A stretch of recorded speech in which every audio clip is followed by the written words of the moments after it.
Сега искам да ви покажа постройката ми за риболов на скумрия на Чепаре на Дувър. Значи аз често ходя за скумрия на Дувър. Дувър се намира в Англия, точно където е Чанъл Танъл и се пресича от Англия за Франция. Страхотно място за скумрия, обикновено тръгва края на май до към началото на септември. Най-силните месеци са юни и юли. И постройката за Чепаре е много елементарна. Няколко неща са необходими. Първото е, разбира се, чепаре. Продават се готови. Няма смисъл човек се занимава да си ги прави сам. Какво представлява чепарето? 1,20 м, 1,30 м, здраво влакно, 0,55 е това. Готово купено с 5 куки навързани на него. Куките са, като ги гледам, номер 2 може би, с малко станьол и какви ли не други неща, които привличат рибата, светят във водата и създават едно дразнене, скумрията и атакува. Така, освен чепарето, ни е необходима здрава макара и здрава сопа. Ето е тази макара, която аз използвам за скумрия. Shimano Big Bait Rana Long Cast. Значи това е типично шаранджийска макара, която използвам за риболов на шаран, но в случая ми върши чудесна работа и за риболов на скумрия. Какво е характерно за тази макара? Има няколко много специфични неща. Bait Runner е технология, която имат доста макари в специфично за шаран. Това са два аванса. Значи стандартният аванс, който е отгоре и който се наглася по принцип според здравината на влакното. Това в момента е 0,50 влакно. Значи стандартният аванс отгоре. Макарата има страхотен аванс и отпуска много плавно и равномерно. Освен това, макарата има така наречения Bait Runner аванс. Ето този отзаре. Значи, когато Bait Runner аванса се включи и макарата стои така на стойката и когато шарана потегли, авансът е много лек. Просто отпуска влакно. Ето така. С каква цел направим това? Направим в цел, ако си заблел някъде, играеш карти или пиеш бирата и гледаш какво става и ти удари едно парче, шарана почва да изтегля влакно, без да ти вкара варицата в водата.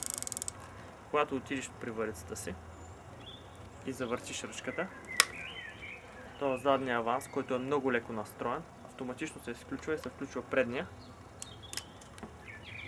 който вече е много настроен специално в здравината на влакното. Така, както и да е, това е за шаранджийски риболов, няма нищо общо с риболова с скумрия, просто да ви кажа какво представлява тая макара Bait Runner. Значи Shimano произвежда страхотни макари, разбира се от по-високите класове. Това е доста скъпа макара и реално погледнато за риболов на скумрия човек няма нужда да дава такива пари. Една макара от 20-30 паунда може да му свърши същата работа.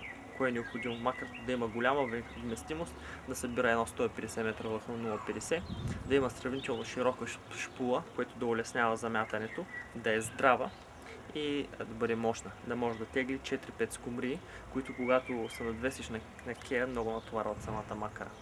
Значи това е макарата, която аз използвам. И пак казвам, няма нужда човек да хвърля много пари за скъпи такъми. За скумрия няма нужда от много скъпи такъми. Все обикновена макара може да свърши същата работа. Така, това е макара. Сопата. Сопата е здрава, 3,60. Пак казвам, няма нужда сопата също да е скъпа. Значи, какво е важното? Тази е 3,60 метра и изхвърля тежест от 110 до 170 грама. Здрава сопа. Може да изкара 4-5 скумрии без никакъв проблем да ги изкара от водата. Тази се сгъва на две части. И сега ще сложа макарата, да ви покажа самата постройка, как иначе слагам макарата.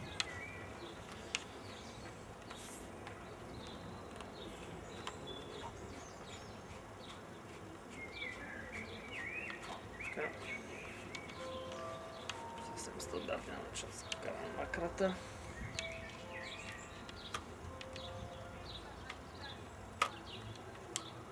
Пускаме малко влакно.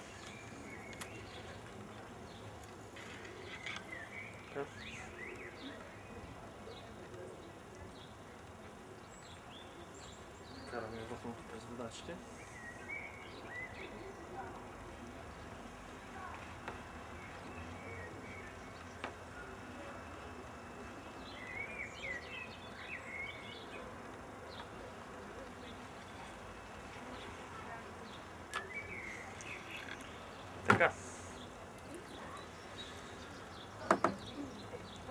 Сега трябва да монтираме самото чепаре. Как става това? Много елементарно. И колкото едно нещо е по-елементарно, толкова е по-ефективно. Вземаме края на основното влакно и правим следния възел. Така. Добре. Ето това е възел. Така. Май му викаха моряшки възел. Всеки му вика както намери за добре.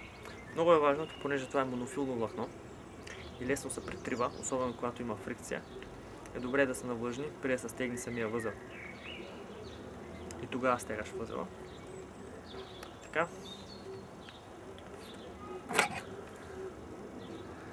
Що е задатък.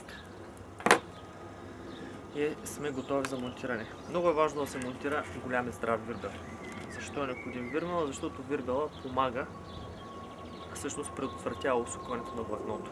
Когато куките са във водата и се въртят, тежестта се върти, могат да усучат влакното, а всяко едно усукване на влакното намалява здравината. Много елементарно се закача вирбела. През ухото на вирбела се прикарва това възелче, след това вирбела се прикарва обратно ето така и се стяга. Единствената причина, по която използвам този възел, първо, че е елементарен, здрав, лесен за направяне. Второ, че е много лесно, когато се махне отново този вирбел, се сложи някой друг и да се смени цялата линия. Просто се варят така. Готово. Ето сега да го сложим обратно. Така.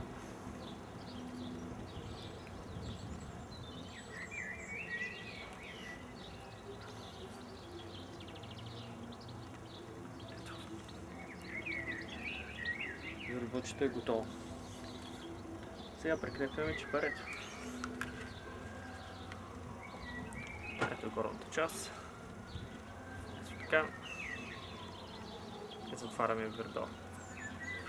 Оттам нататък трябва да прикрепим куката. В долния край съм сложил един кламер, за който закачам един вирбел, може и без кламер. Както и да е. Така. И на края на долния вирбел закачаме самата тежест. Хубаво да има два вирбела, защото тежестта също се върти страшно много във водата и усуква влакното. Без вирбел много силно се усуква самото влакно. Това е. Много хора използват специфично влакно за морски риболов. Това е Sea Mark, специфично за морски риболов. Какво му е специфичното? Единственото, което специфично намираме, е, че пише и наистина е така. Значи това влакно е устойчиво на солената вода. И освен това е устойчиво на всякакви закачки по дъното, където дъното е скалисто, каменисто или пък кордата може да се притри в самия кей и в камъните. Това е специфичното на това влакно. Според мен обаче човек отново няма смисъл да дава много пари за влакно. Всякакво здраво влакно 0,50, което издържа 13,6 кг. Всяко влакно, което издържа около 10 кг, 0,50 ще свърши чудесна работа. Просто един пример. Това е цялата постройка. Ето е. Това е цялата постройка. За чепаре. Ето това е. Вирбелчето горе и тежестта долу. На супер.